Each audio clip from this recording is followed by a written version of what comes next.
ဒီလိုပန်းပွင့်လေးတွေဒီအိတ်ပေါ်ကိုအပြည့်ထိုးပြီးသွားပြီဆိုလို့ရှိရင်ဒီကျိုးလေးထိုးမယ်ပေါ့နော်ဒီလိုကျိုးလေးထိုးဖို့အတွက်ကိုရှုံကျိုးလေးထိုးဖို့အတွက်ဆိုရင်ဒီဟိုအတိုင်းပဲဒီပန်းပွင့်လေးကို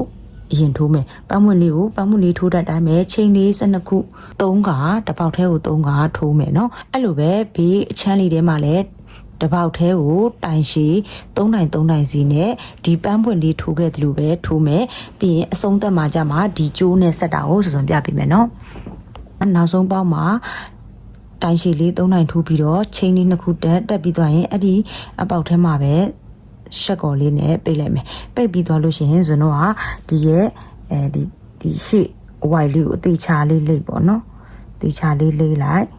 လိပ်ပြီးသွားရင်ဒီနောက်မှာဒီလိုလေးပေါ့နော်ဒီနောက်မှာရှိတဲ့ဒီမှာအပေါက်လေးတွေရှိရနော်ဒီမှာနော်အဲ့ဒီနေရာလေးကနေပြီးတော့ကျိုးစာလေးကိုတစ်ခါတည်းဆွဲလိုက်မယ်နော်ဆွဲပြီးသွားရင်ဒီလိုလေးရမယ်နော်အဲ့မှာ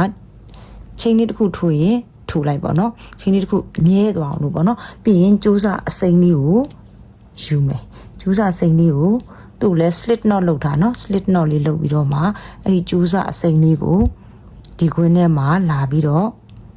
ဆွဲလိုက်မယ်နော်ဒီမှာជីကျိုးရှည်လေးကိုပြန်ဆွဲတင်းသွားနော်အဲ့ဒါပြီးရင်ချိန်လေးဒီမှာချိန်လေးကိုဆိုလို့ချိန်80ထိုးခဲ့မယ်နော်ချိန်လေးကို80နော်80ထိုးခဲ့မယ်ဒီလိုကျိုးရှည်လေးရအောင်လို့နော်အဲ့တော့ဒီမှာဒီကျိုးစာလေးတွေမြင်အောင်လို့ထိန်းလိုက်ခြီလိုက်ပေါ့နော်အဲဒီလိုလေးခြီမယ်ဒီကျိုးစိမ့်လေးနဲ့လည်းခြီမယ်ပြီးရင်ခြီလေးတွေကိုသိမ့်မယ်ပေါ့နော်သိမ့်ပြီးတော့လက်စလေးတက်လိုက်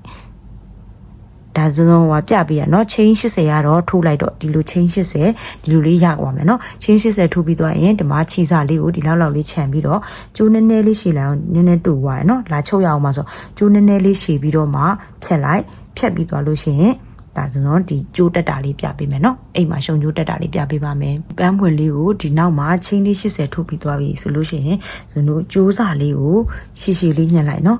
ရှည်လေးညှက်ပြီးတော့ဒီမှာကျိုးစာလေးရှည်လေးညှက်ပြီးတော့ဒီခွင်းလေးကနေပြီးတော့ဒီလိုလေးဆွဲထုတ်လိုက်နော်ဒီကနေချုပ်ရအောင်ပါဆိုတော့နော်ပြီးတော့ဒီမှာရှိတဲ့ဒါလေးတွေကိုကျိုးလေးတွေကိုတေချာလေးလိုက်ထုံပြီးတော့ကျိုးစာလေးတင်ထားမယ်နော်ဒါဆိုရင်ကျွန်တော်ဒီကျိုးလေးလုပ်ဖို့2ခုရမယ်เนาะဒါမျိုးလေးကို2ခုထိုးရမှာเนาะဒီနှင်းစီပန်းပွင့်လေးထိုးပြီးသွားရင်ခြီစိမ့်လေးနဲ့ချိန်လေး80ထိုးအဲ့ဒါကို2ခုထိုးရမှာเนาะအဲ့ဒါလေး2ခုထိုးထားပါခုရပြီဒီ2ခုရပြီဆိုရင်ဒီရဲ့ဒီနောက်ဖျားနေပြီးတော့အကလေးထိုးပြီးမယ်အကလေးထိုးလိုက်မယ်ပေါ့เนาะအလေးထိုးပြီးကျိုးလေးကိုဒီမှာဒီတန်ဒုတိယတန်းပေါ့နော်ဒီဘေးရဲ့အပေါက်ကနေပြီးတော့ဒီလိုလေးတွေဝင်ထိုးသွားမယ်နော်ဒီလိုလေး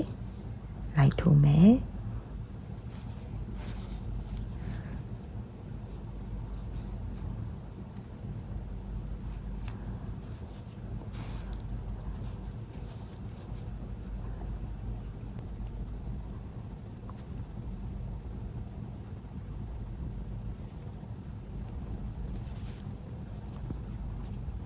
ဒီလိုလေးရမယ်နောက်ဒီဘက်တစ်ဖက်ပြီးတော့နောက်တစ်ဖက်အတွက်ကိုဒီဘက်လေး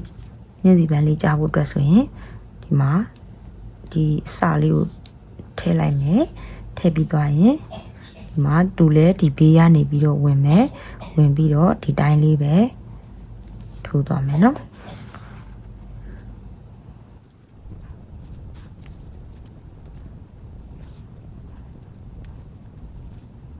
မထိုးလာတာဒီဘက်နားလေးရောက်ပြီပေါ့နော်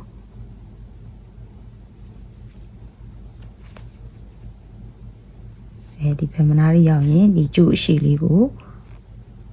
ထုတ်လိုက်တော့မယ်တေချာလေးပေါ့နော်တေချာလေးဒီကျိုးလေးတွေကိုဒီမှာအပြားလေးတွေဖြစ်အောင်လို့နှစ်ခုကိုလိုင်းနေနော်လိန်နေရလေးရှိတယ်ဒီလားထိုးရင်းနဲ့အဲ့ဒါလေးကိုတေချာလေးညှိပြီးရင်ဒီမှာရှိတဲ့ကျိုးစားကဒီနှင်းစီပန်းရဲ့ဒီရဲ့အနောက်မှာလာပြီးတော့ချုပ်လိုက်မယ်နော်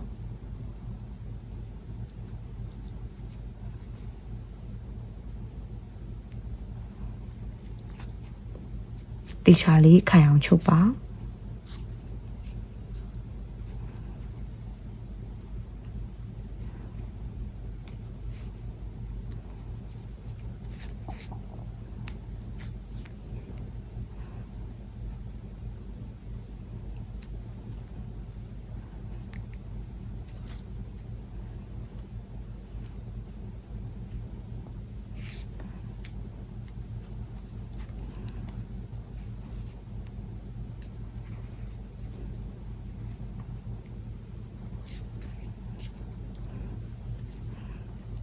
ခိုင်ပြီဆိုရင်ဇွန်တို့ကျိုးစာလေးကိုတေချာသိမ့်ပြီးသွားတော့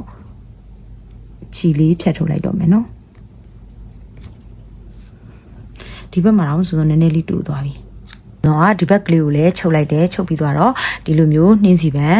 ရှုပ်အိတ်လေးရသွားပါပြီဗီဒီယိုလေးကိုလည်းတခြားသော beginner လေးတွေလိုက်ပြီးထိုးလို့ရအောင်ရှယ်ပေးသွားပါအောင်เนาะစွန်စွန်က TikTok မှာလည်းတင်ပေးတယ်နောက်ပြီးတော့စွန်စွန် YouTube channel လေးလည်းဖွင့်ထားတာဖြစ်တဲ့အတွက် YouTube သုံးနေဆိုလို့ရှိရင်လည်းစွန်စွန်ရဲ့ Rise Handmade channel လေးကိုလည်း like and subscribe လေးလုပ်သွားပေးပါအောင်ရှင်နောက်ဗီဒီယိုလေးတွေမှာစွန်စွန်ထပ်ပြီးတော့မြောက်ပေးသွားပါမယ်ရှင်ကျေးဇူးအများကြီးတင်ပါတယ်ရှင်